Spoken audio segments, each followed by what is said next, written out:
going on, everybody? Teddy Jenner here with another Seals podcast and a bit of a breaking news Seals podcast as we have the newest member of the team. We finally landed a big whale in free agency, Patrick Merrill, signing Dane Dobbie from the Calgary Roughnecks, and he joins us here in the pod. Dane, how are you, my man? Great, Teddy. Thanks for asking. Excited, man. Yeah, it's a bit of a change for you. This has never happened to you in your National Lacrosse League career. What are the feelings like knowing that you're going to be on a new team? Yeah, it's 13 years. Stayed with one team. So, during the decision-making times, it was emotional. It was tough. But now it's just pure excitement. I'm ready to get going. I'm excited to get down there and get to meet all the guys and get out there and start practicing and get ready for training camp. How were the decision-making process, or how was it for you, being your first time and having such a good relationship with the Calgary organization? How did those discussions go? They were emotional, especially with Kurt. I've been with him since junior lacrosse in 2005. So I've been with him side by side with him since, 18 years, I think it is. But at the end of the day, I'm happy with my decision. It's a decision I had to make, and I'm very, very excited to get down to San Diego. But it took a couple days. It took a couple days to let it sink all in and let the emotions go. But now it's a new beginning, and I'm really excited. August 1st was the official start of free agency. When did sort of the San Diego conversations come to play? I've been a free agent for the last 3 seasons I played. So San Diego's always reached out to me. Josh has always. Shooters always reached out to me, even back in the summer ball days and all that kind of stuff. So it's been kind of ongoing. Every year they try. This year it was when would it have been? A couple weeks into August. I'm my own agent, so I don't have an agent, so I have to do it all myself, which I do enjoy. But it was great talking. I talked to Josh. I talked to Patty a lot. Steve. So it was, it's like I said, it was a family decision that internally we had to make. And like I said, I'm happy with it. Kayla and the girl happy you guys are going to be spending the time in the beach and down in the sunshine of San Diego? Kayla just went back to work. So, we got a 14-month-old girl and a 4-year-old, Quinn and Madison. So, Quinn's got all the San Diego stuff on already. She's wearing a sweatshirt. It's boiling hot up here, but she's excited and she thinks it's a cool logo, and Salty's a cool stuffed animal. So that's about as much as she knows right now. But we're hoping to get down there for a week or something like that in the middle of winter when it's rainy season up here in Vancouver, and spend a week in the sunshine would be really nice. You mentioned your relationship with Kurt Moloski, and when I was in there 2019 for the NLL championship, we did a piece on the two of you and how much your relationship meant. And it was sort of very father-son like. And there was a very emotional conversation with the both of you. How much has he meant to you in your lacrosse career? Like you said, you've been playing for him since you were 18 years old. What's he done for you personally and as a lacrosse player? Yeah, like I came out here and I'm from Ontario, so I came out west when I was 18 years old in 2005, and I had no family, nothing out here, and he kind of took me under his wing as a coach for the Burnaby Lakers in junior, and I came back for the following 2 years, and I just played under him, and then we played together in Coquitlam, and then we played together in Calgary, and then he coached me in Calgary, and the rest is history. But away from the X's and O's, away from the coaching and away from all that, I think he's just become like you said, a father figure, but more of like an older brother. He's someone that I can lean on, and he'll tell me the straight goods at all times. So he's made a big impact on my family and where I am today. And I have nothing but great things to say about Kurt, and the way we our relationship's kind of funny, but it's strictly lacrosse. We have so much in common in the lacrosse world, and we can just talk for hours about it. So he's a very intelligent guy. But it was emotional saying goodbye to him. That was the really, really tough part for me. But at the end of the day, we're still really good friends. We've talked after the fact, and we're not going to let this get in the way of our friendship. And I look forward to being friends with him for years to come. Whenever San Diego and Calgary play first, who chirps who? Who gets the first barb in? I think it's probably best that I just keep my mouth shut. Kurt's not a big. I don't think he's a big chirper, but he'll yell. I'm not sure. I'll probably just keep my mouth shut that game. Let's just say that. For the first little while, I'm sure once the blood gets going and the emotions get involved, there'll be a word or two running by the bench after you score. You mentioned your relationship with Josh Sanderson. You guys played together in Calgary. You won the 2009 championship together. And he was obviously a big part of helping you get to San Diego. But what's your relationship like with him? Josh is someone I've looked up to probably since I was in around Bantam, back east, Bantam Lacrosse. So I used to go to Toronto Rock games. Josh was always an undersized player. I think at that time he was always playing against Toronto. He never played for Toronto when I used to go to those games at Maple Leaf Gardens, and he'd just come in and, just a small little guy that had vision and was smarter than every single player on the floor at the time. And he used his smarts to his advantage. And, he's one of the best, if not the best feeder to ever play the game. And I had the privilege to play with him in 2009. Not only did he teach me how to be a pro and all that kind of stuff and show me the ropes on the floor, but off the floor, I got to room with him. I spent 2 years rooming with him, and what an experience. The mentality he has of winning, and that's all it takes, is like whatever it takes to win, is contagious. And I tried to put myself around someone like that, and I learned a lot from Josh, and I have nothing but good things to say about Josh, and I look forward to playing for him. What do you think he's going to be? Again. Yeah. What do you think he's going to be like as a coach? I don't know. If he's anything like his old man, he's going to get the best out of it. He's going to get the best out of every single player he has. Yeah. So, that's one thing. I played for Terry, and Terry, T would get 18 guys, and he got the best out of all 18 every single night. And if Josh has anything, which I'm sure he does, coaching style like his dad, he'll get the best out of myself along with the other remaining players on the team. You and I have talked before, and it's sort of a running joke that there's a slingshot out that front door that gets you so much speed and forward momentum going towards the net on those breakouts.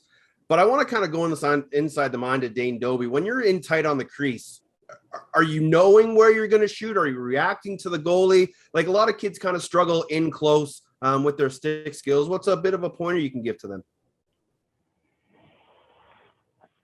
Patience. You have more time than you think. Doesn't matter how fast you're going. Doesn't matter whereabouts you're on the floor. You have a lot more time than what you think in there. And let the goalie react to you. Don't react to the goalie. That's a big one that I've always went off of. So if you throw a fake and the goalie doesn't move, you have to try and beat him again. So that's something that I was always taught. Don't go in knowing where you're going to shoot every single time.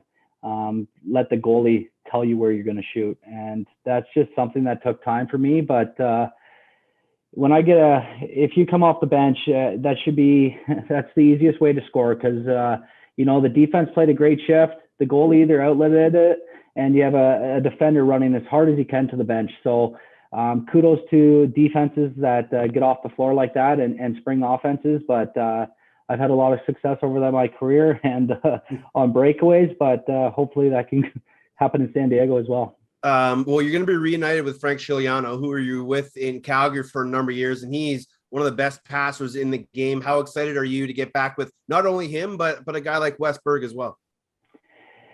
Yeah, away from the game, they're just good people. And, Frankie just got married this weekend, and my brother was his best man. So we have a bit of family ties, I guess, a bit with Frankie. And, he came into Calgary when he was, I think, 18 years old. So I have nothing but good things to say about Frank, and I look forward to, I got all the belief in the world of Frankie between the pipes, and I know San Diego does as well. But I'm excited to get out there with him and get back and reunited with him. And, Wes is just a power forward. He's like, if you look at hockey, he's like the Cam Neely of lacrosse. Like, he's big, he's strong, he's fast. He goes to the middle of the floor, he goes to the dirty areas, and he scores dirty goals. And what more do you want in a player than him? And away from the game, Wes is just a straight shooter and a great, honest person. And those are the people you want to put yourselves around. You've mentioned a couple of times wanting to get down to San Diego and check things out. How excited are you for Knockaround Field? About what? About Knockaround Field, the outdoor practice facility that the SEALs use. Is that what it's called? Is that what it's called? Yeah. You know what? Last time, I'm excited about it. When Calgary was down there, I think we had a practice around 3:00 in the afternoon, and it was about 90 degrees out, and I wasn't too thrilled about it, to be honest with you. But what a cool experience to be able to go out there and practice outside, and I'm looking forward to it. And it's going to be, they're building everything down there is awesome. When we went down with Calgary a couple times, we had a blast. The guys were having fun down there, so I'm excited to get there and practice. What's it called? Knockaround Field? Yeah, Knockaround Field. Yeah, I'm excited to get down there and practice around Knockaround Field. Let's go back to that 2009 final. You were only in your second year in the league. The Roughnecks had missed the playoffs the year before, but you guys went on a bit of a run. You faced New York in the finals, an epic game. Sheldon Powdor was in net for you guys. New York had Matty Vince. What an epic lacrosse game. Yeah. That was my first experience of a final. Like it was insane. And thankfully we had veteran leadership with, we had Josh Sanderson, Caleb Toth, Tracy Kolaski, and Kurt Moloski. And those are four guys that have played a long time in that league. And, we were going up, we had our hands full. I think Patty Merrill was on that team. Yeah, he was on the New York team. Yeah, he was on the New York team. But, Casey Powell, I'll be straight up honest with you. Casey Powell was probably the best player on the floor that night. He's so good. He scored at will, and he almost won that game directly for them. So he scored some really nice goals. But at the end of the day, I think our depth and how we played came out to play. And, I was just all ears back then and just listen and do what anything anybody told me on my team, and because they had the experience and I didn't. And I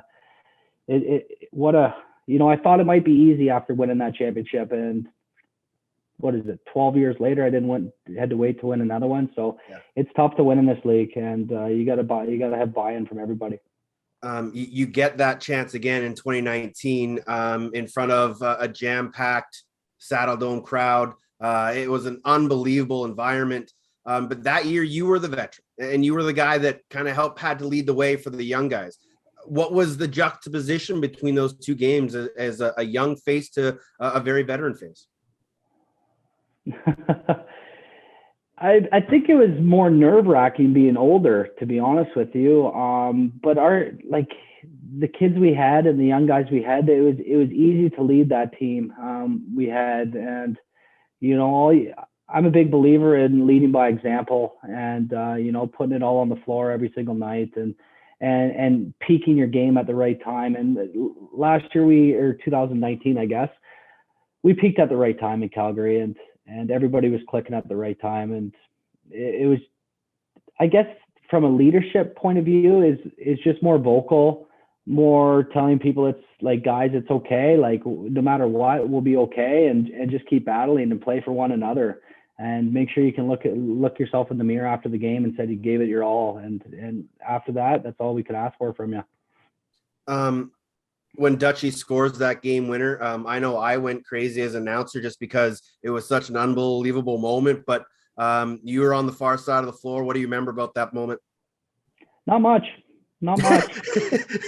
I remember Curtis comes across the top and shoots and hits crossbar, goes out, and Kinger gets the ball, and I, other than me probably standing at the half boards demanding the ball, trying to score a goal, I think it got swung to Riley and it went over to Dutchie, and Dutchie, I think Curtis sealed the pile and Dutchie had an outside shot that went short side. So after that, complete blackout, and what a great game for for lacrosse in general and the lacrosse fans, especially the fans in Calgary at the time. It was a really cool experience to win at home and win in such crazy fashion.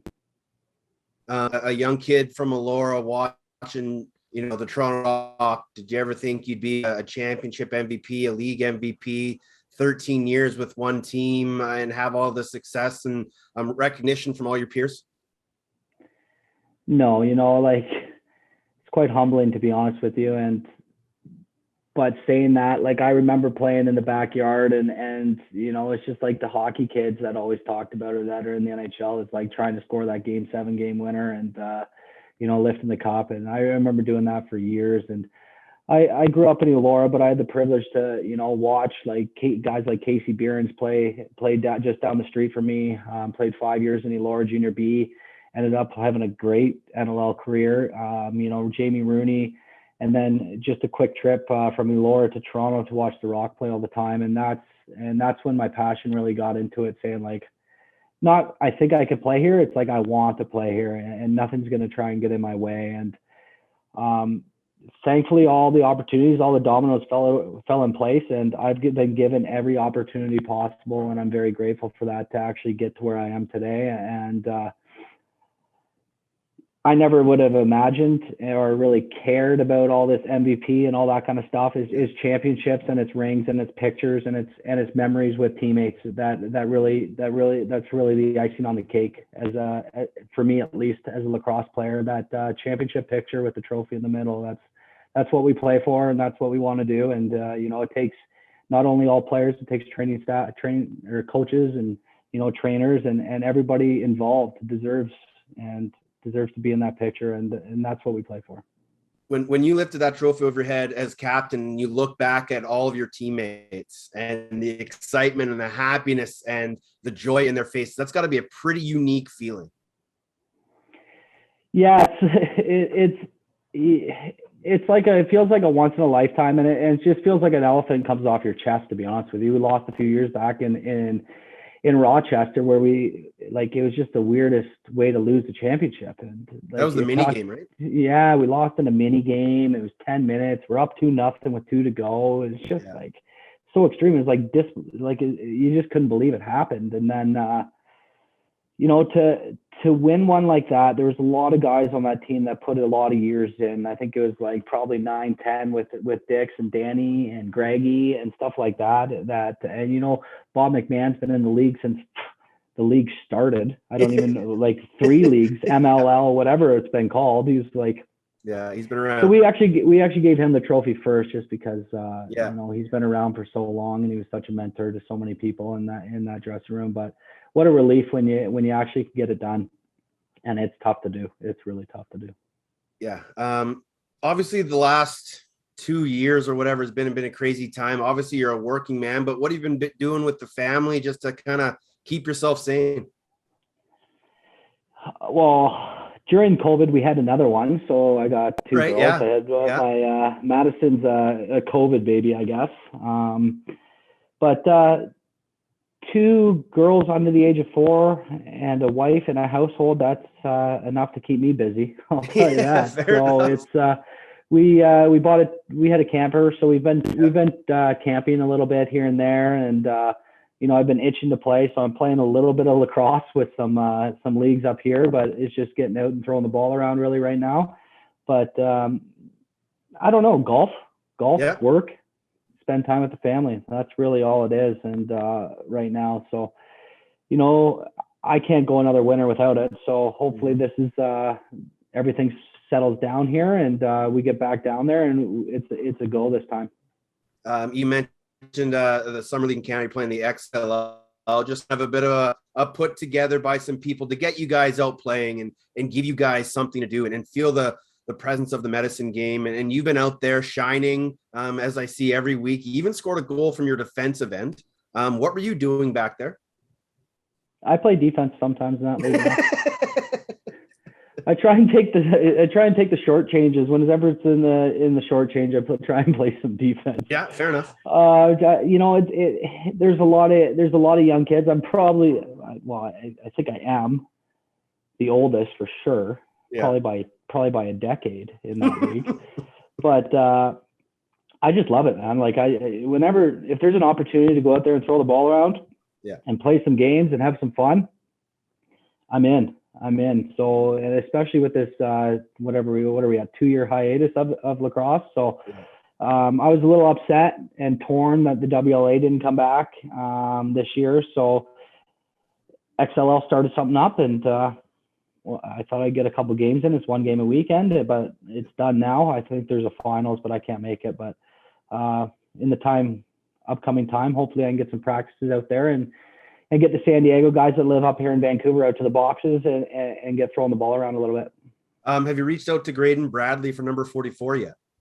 I play with him on the XLL. He's on my team. Yeah, he's on my team. So how have those conversations gone? We're in negotiations. You're your own agent, so he's got some trouble. Yeah, he's doing it. He's doing it himself too. Amazing. I'm not sure what's going to happen there. Like, it's we'll just play it by ear, see what happens. Yeah. December 3rd is going to come soon enough. There are guys that don't have a wife and a newborn and a young girl under the age of 4 that have the ability to go out and work out and stay in shape. How quickly will it take you to sort of get ready, or is training camp going to be a big help for you? Well, the training camps nowadays aren't like they used to be. You used to come into camp and you used to come into camp when I first started to get in shape. And now you come into camp, and if you're not in shape, you get cut. So it's a bit different of a ball game in this new NLL kind of deal, I guess, over the past decade, how much things have changed. But there's not enough time. You got 3 weeks for training camp, 3 weeks together. I think that's what it is most of the time. And you got to get to know each other. You got to get your systems. You got to get your power play, your special teams, because game 1 is very, very important in an 18-game season. So what I like to do, what I've been doing for a long time is, I usually spend 2 months before the season on a strict diet and doing a lot of running, a lot of core, and a lot of knee strength. And that's kind of, straight up, that's kind of my workout is core. I don't deal with too much weight, pushing too much iron up above my head. It's mostly legs and core and getting my cardio back. How excited are you to play with a guy like Austin Stotts? Yeah. I've watched him for quite some time now, in Minto Cops, coming into the NLL. What I see in Austin is like the ultimate competitor and teammate. I remember when San Diego scores goals, it doesn't matter if Wes scores it or Zach scored it or whoever scored it down there. He was just as happy no matter what. He was celebrating. His will to win and his compete level is definitely contagious because it rubbed off on me and I was on the other team. So I'm excited to get out there with him. I know he's a world-class talent for sure, and everybody knows that, but I'm excited to get to know him and understand what he has away from the game and understand what he can bring to San Diego, because the way I've seen it and just visualized it is he's got a lot to offer, not only on the floor, but off the floor as well for that team. You mentioned kind of off the start that you are excited to get down to San Diego. How excited are you now as we get closer to December 3rd to be and to know where you're going to be and to be a San Diego Seal? Yeah, it's going to be great. And the way I look at it, and I've always looked at it, is I don't look too far ahead. I'm looking at the first week in November. The first week in November, I believe we come down to San Diego for training camp, and I don't want to look past that. I just want to get down there, meet everybody, and get going guns a-blazing right off the bat, because there's no time to waste. And if I'm there to win, I want to win, and winning's really the only thing that matters when it comes down to playing this game at this level. So San Diego's going to be fun. I'm willing to have fun, but we need to win. We need to win. That's my goal. Dane, this is awesome, man. I appreciate catching up with you. I appreciate you giving me some time. I know you got a busy family to get back to, but I know San Diego fans are thrilled to see you in purple and gold, and so am I, buddy. Thanks for doing this. Thanks, Teddy. I appreciate it, man. Look forward to it.